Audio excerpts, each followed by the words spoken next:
Ladies and gentlemen, my name is Ivanovic. I'm an investigative reporter. I was by coincidence in Las Vegas, Nevada when I met Epestein, a journalist, and met also FBI Director Ted Gunnison. And through them I met all of American patriots. Also, of course, Cathy O'Brien and themselfes. I did this documentary film which was huge, 4 hours for our time. At the time, it was about 95, 96, it was the most popular film because I didn't do any cuts. I showed that film in Justice Department at Rosenbaum, and I insisted that the little Kelly Cox, the daughter of Cathy O'Brien, that you'll be able to see, should be sent to London for deprogramming process. That's why I have some happy ends, and I hope that this program is enormous. It's the most dangerous game that Satanists are doing with us. They're programming people, they're programming your mind, they're poisoning water, they're poisoning the whole world, and you Americans are the worst victim of everything, and that's I know because I was with Alex Jones, with all American patriots. I'll play also the film about Epestein, who was the one who introduced me, and my friend Ted Gunnison from Las Vegas, Nevada. You'll be able to see them, how they look like, and I wish you a good time, and you will see why Roberto De Niro was forbidden by CIA to play the film Presidential Model, and that will give you some idea why it's so dangerous. You will see how they operate, because Cathy O'Brien was at the time when Reagan was president, and he was only the puppet.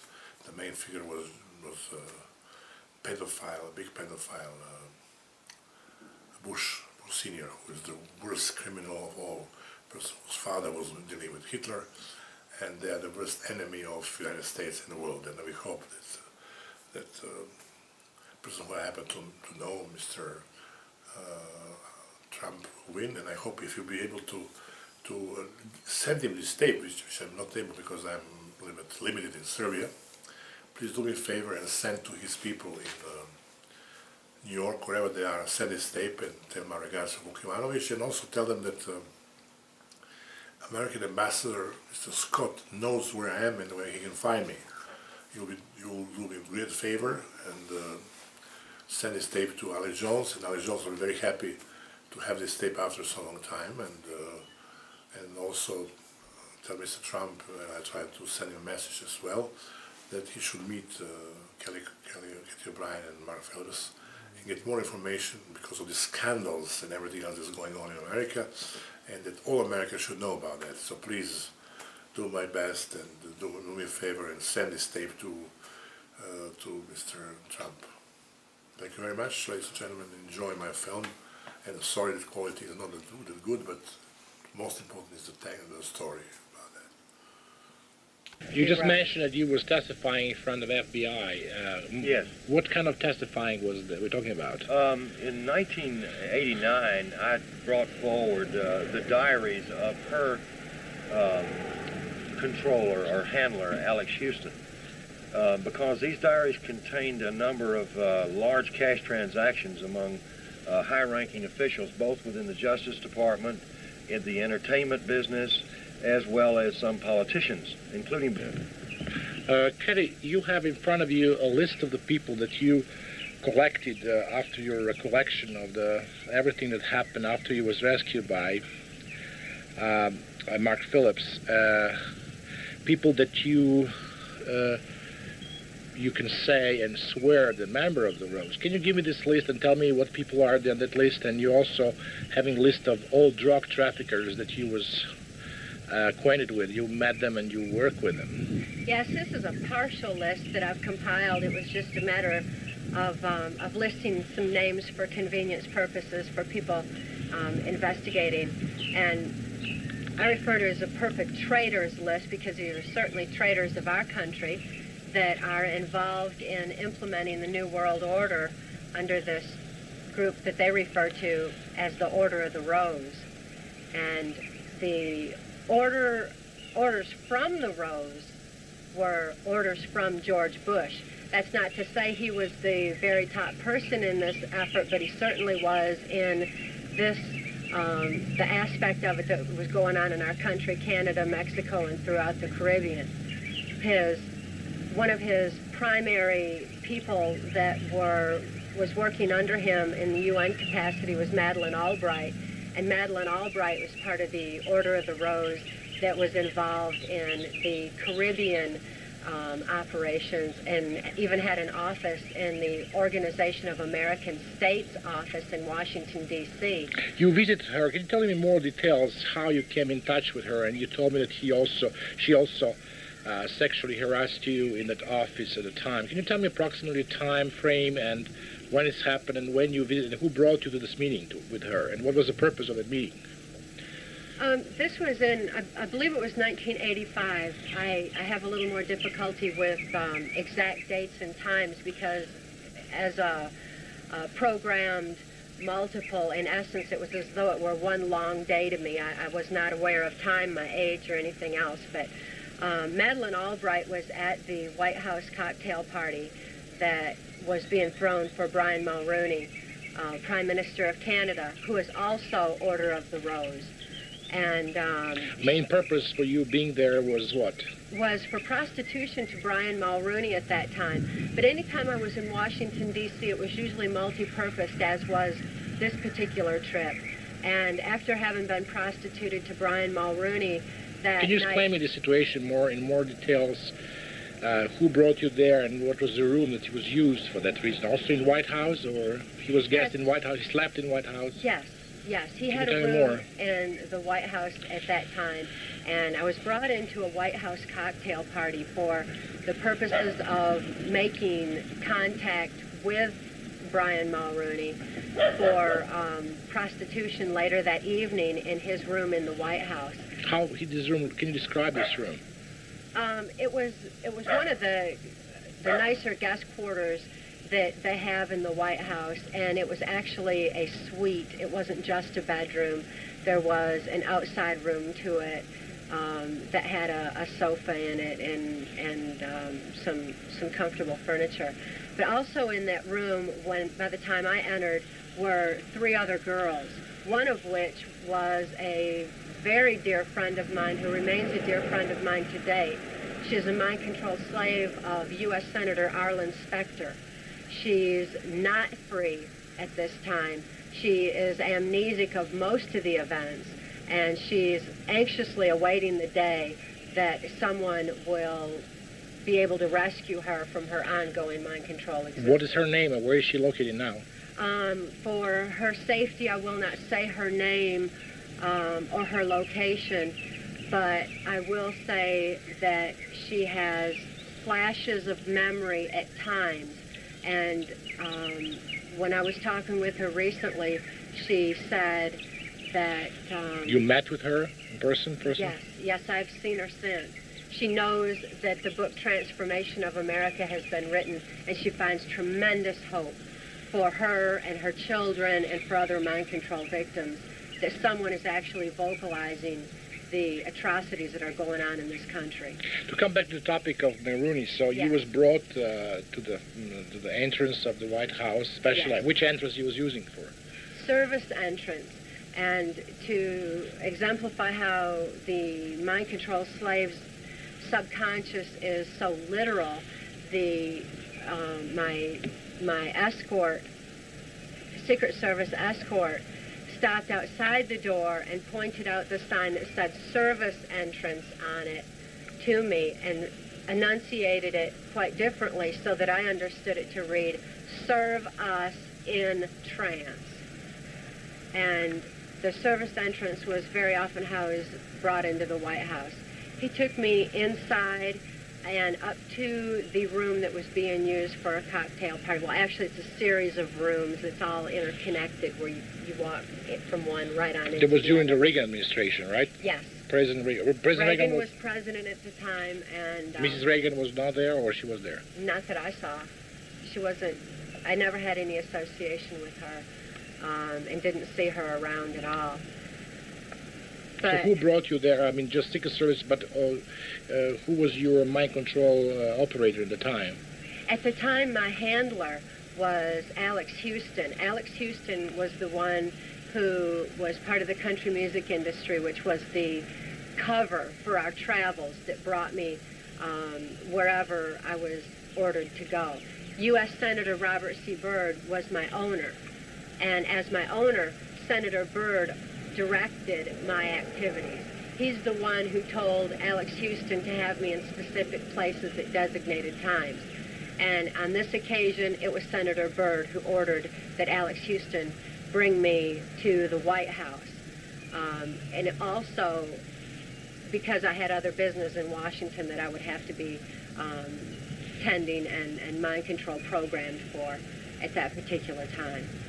So Alex Houston had brought me to Washington and left me off with the Secret Service, who escorted me into the White House and to the rooms, the series of rooms where this particular cocktail party for Brian Mulrooney was. So you spent all night in bed with him and having intercourse with him, or? Not all night, just until he was sexually gratified, and then I left from there and was with Senator Byrd, as was so often the case. What do you mean by you was with him after you slept with him as well? Yes, very often there were a series of men that I would have to sleep with have sex with in one particular night. But as a sex slave, there was no personal interaction, there was no conversation, there was no keeping me around for any purposes. I was simply there for sexual gratification purposes. And that was the case on this night. As I was going through this cocktail party, George Bush and Madeleine Albright were also present. And George Bush signaled me to come over to he and Madeleine Albright and talk. And it was there that Madeleine Albright ordered that I would be brought to her OAS office the next day. So she said that you mentioned in your book, I remember the page 167 even by heart, that George Bush told you about Margaret Albright. Who is she and something like that. Well, yes, he made some jokes to the effect that she was the, quote, Reverend Mother of all sisters, which cryptically meant that she ordered mind control slaves such as myself around.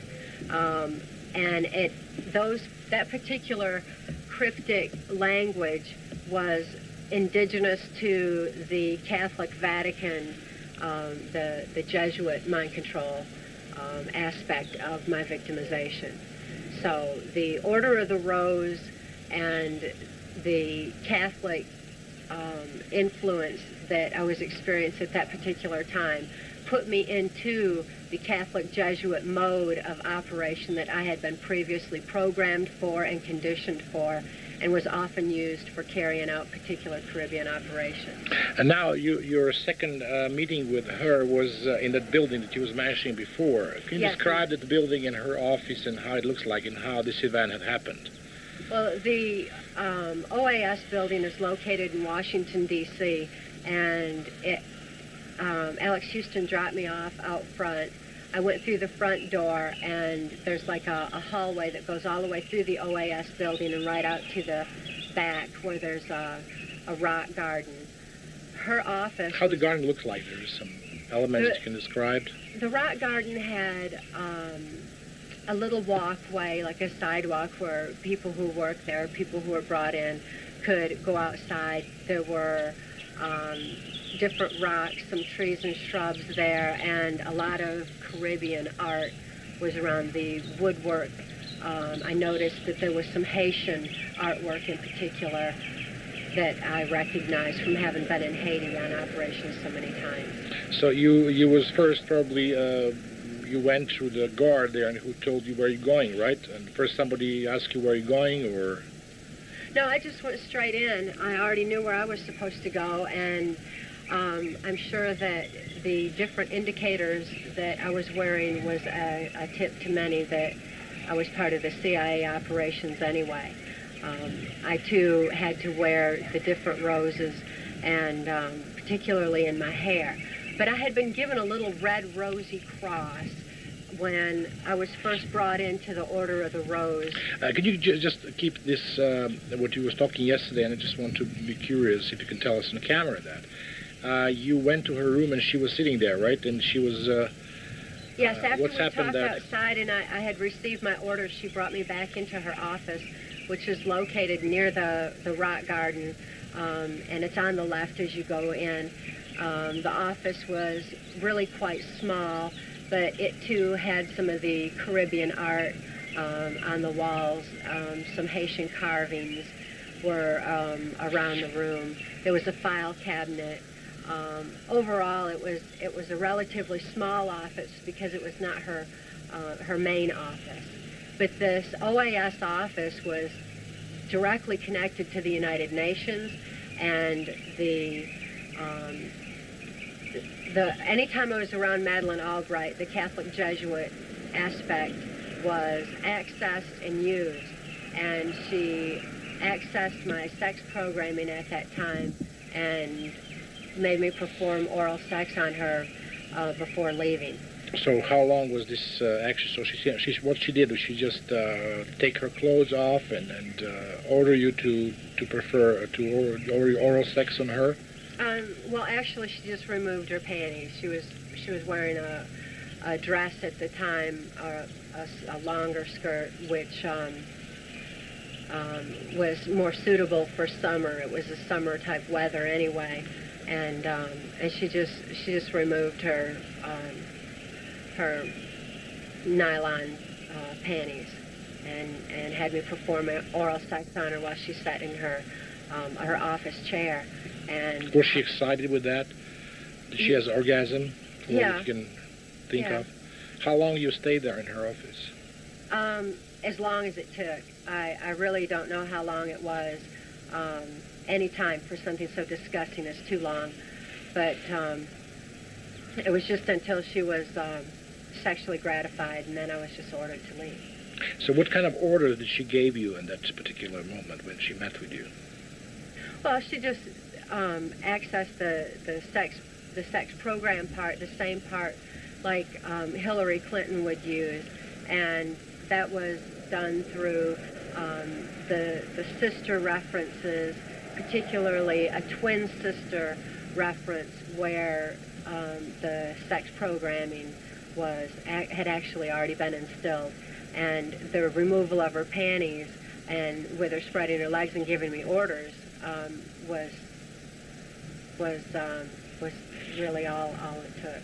So in other words, you was completely automatic. So you was just because of your mind control and your robotic behavior in the time. Totally robotic, and I had no ability to do anything other than what I was instructed or what I had been previously trained to do. And she was well aware of the fact that I was programmed and trained. She was aware of the fact that I was used in pornography with Larry Flint's Hustler magazine. Okay, you have some magazine where you can see the photographs of you on that magazine. Those are available. They're available on the Larry Flint's and Enterprise and Hustler magazine. Okay, what I would like to ask you this question that we was starting this programming, this particular segment was about your knowledge of other members of the Order of the Rose. That you can. Did you give any testimony to any organization like FBI, anything regarding that Order of the Rose? No organization like that. As a matter of fact, there are certain factions, criminal factions of the government that are involved in this. There's certain factions of CIA and certain factions of FBI, much lesser on the FBI. This was very high up in government. This is government officials such as Mexican President Miguel de la Madrid, who was president during the Reagan administration, Salinas, who was vice president and later went on to be president of Mexico. You met the person personally? Yes. Did you also perform your sexual... With de la Madrid. De la Madrid, not with Salinas? Several times with de la Madrid, yes. Where, in Mexico or in... In Mexico. In Mexico. And other people involved were like Bill Clinton. In 1984, I had occasion to be at the CIA Near-Death Trauma Center compound in Lampe, Missouri, and Bill Clinton and George Bush were there together. Mm-hmm. To some people in this country, it seems odd that a Republican and a Democrat would be together. But in fact, their agendas were exactly the same. Their agendas didn't even have to do with the Democratic-Republican parties, did not have to do with the best interests of the United States. Their interests were this new world order. They both had exactly the same goal and the same agenda. At that time, they were conversing to that effect, and Bush said that when the American people became disillusioned with the Republican Party, that Bill Clinton, as a Democrat, would be brought into the presidency to finish carrying out this new world order plan. Other subject is when you was discussing. I'm recalling now the tape that you sent me to Europe, when I was showing to people that editors and some people from the various magazines that find big interest, but at the same time very big skepticism, because they don't have particular details in their topics. You was talking about this hunting field when Bush and Clinton were present. Can you tell me more particular where was happened, which plant you're talking about, and what you detailed, how you can detail that? Well, this was this most dangerous game, as they referred to it, was a matter of human hunting. And when a mind control slave such as myself was stripped of clothes and turned loose in the woods, I was then hunted by George Bush, Dick Cheney, and Bill Clinton, among others. But they were the main ones. I do not believe that it was necessary for them to have subjected me to this form of trauma. There were so many other traumas going on at the time. My mind was already prime conditioned for mind control program. So I really don't understand it, except for the fact that they found great pleasure in this form of human hunting. And they took it from particular military maneuvers. And Which base we're talking about when you was recalling the situation when Clinton was present and Mr. Bush? Which airspace? There's a little place called Lampe, Missouri, that's just across the Arkansas line. Bill Clinton was governor of Arkansas at that time, and his whole cocaine operation that was Mena, Arkansas was the main hub for, was bringing cocaine into this CIA compound. And this particular Swiss villa, as they called it, amphitheater, in Lampe, Missouri, was actually a CIA compound out in the woods, military fencing all around it, and mind control training center where there was high-tech equipment was in one building. There were offices in another.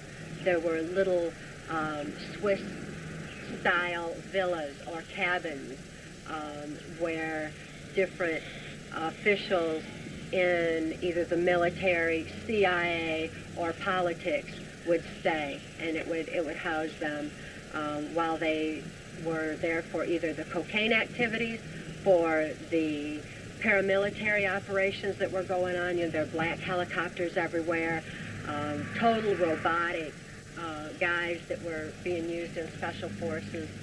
Which special force you're referring to? There was also another program on mind control by Delta Force, yes. Right? Can you describe what is your knowledge? Do you have any knowledge of that, or you met these people, and can you describe me some more of this? The Delta Force and the Navy SEALs are an elite part of the military that is mind controlled, like the mercenaries. I'm more familiar with the mercenaries that were being trained to carry out international operations that weren't necessarily sanctioned by Congress, and they were brought into other countries, such as South America, and to carry out their orders.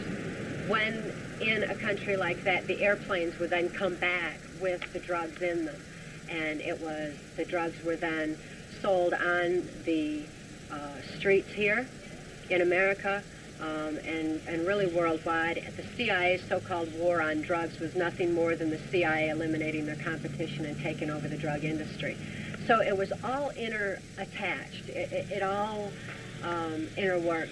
At this particular compound in Lampe, Missouri, the paramilitary operations there were for more of the UN aspect. They didn't wear UN uniforms. They wore black uniforms, had black helicopters, and this was for implementing the New World Order and didn't really have anything to do with our actual military defense. So there were some specific units which was probably out of control, maybe, but they was very well known to the President of the United States because he was taking part of that. Oh, very well known, yes, and maybe not so well known even to some higher officials in the military, because this was not a routine military. It was a routine military base. It was not routine military maneuvers. It was not known to the American public. Instead, this was secret operations, and like I said, for the purposes of bringing in the New World Order. And also, I believe, acquiring a lot of money that was paid on the street of various cities, Yes. which was used for various operations. Yes, it's enormous amounts of money that were brought in through the drug industry. If we had this illegally gained money actually being used for our country, we wouldn't have a national debt here. There wouldn't be any problem at all. But instead, all this money was being used for the global effort. So the money was being funneled into that. Much of it, I'm aware, was being funneled through the Catholic, like the Catholic convents, Jesuit schools, and all. The money a lot of times was being funneled right through there, through the Catholic Church for laundering purposes, and then actually put into the New World Order effort. Another one of these compounds was on Mount Shasta in California. You were there too? Yes, I was. How many times you were there? One time I was taken there. Which year we're talking about? Which year? Can you recall the year? December 1986. And that was when George Bush and Dick Cheney were at that particular compound and indulged in their perverse pleasure of most dangerous game. Did you sleep with George Bush yourself? No, never. Even though he was present when he had turned me loose in the woods, he also had turned my daughter, Kelly, loose. She was only 6 years old at the time. And later on that evening, when Kelly was brought in... In California? You're talking about California? When Kelly was brought in, she said that she had been caught, same as me, to quote her, in that so-called most dangerous game. That was to make her feel responsible for the sexual abuse that followed, and it was to make me feel responsible for it, because had we not been caught, then we wouldn't have had to have endured the sexual abuse that followed. George Bush sexually assaulted my daughter, and Dick Cheney sexually assaulted me. So now, can you recall who brought you to this Californian based and